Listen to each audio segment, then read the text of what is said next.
So you worked the sports bar stuff. How true are the stereotypes, I guess, of like, do you like, obviously you get the guys, right? Yeah. Who are like annoying. And you get like the creeps too. Okay. Do you have any creep stories Yeah, I that do. you don't mind telling? Yeah. Hopefully he never sees this, but we had a regular that we called Creepy Professor, right? Because he was a professor at the school. He would literally come in and visit me like every Friday morning.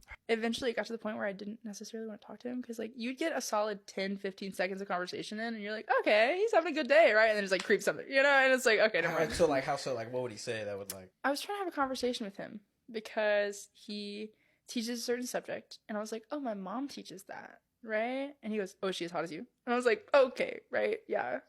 You know, I thought we were relating for a second there. So those people are just straight up bold like that. Yeah, right? Oh. I've heard he's married too, which don't quote me on that. He would come in and like stare at like all the girls, which if you're coming in and doing that when you know that college age girls work there, you're probably doing that to your students too. And he would tell me about his students too. Like He'd be in a like, creepy way? Yeah, he told me that. Whoa. Oh yeah, I have like so insider crazy. information, guys. Oh my god. Yeah. Okay, go ahead. So he told me that he had this Turkish girl in his class, and he was like, "Man, like she was so hot, I just wanted to pass her," you know? Yeah, I was like, "Oh, That's okay, crazy. all right."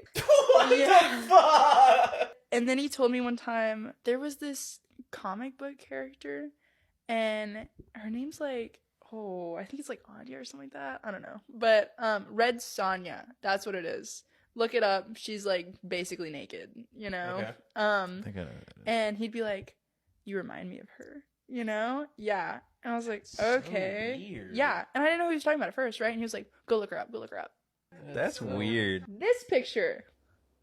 Yeah. That's worse than the one I showed you. Yeah, I know. That's why I had to tell you. That's crazy. Yeah. And then he brought in a book like a few times after that and would be reading. It was about her. And he'd be sitting there like reading it and just like looking at me, So right? fucking weird.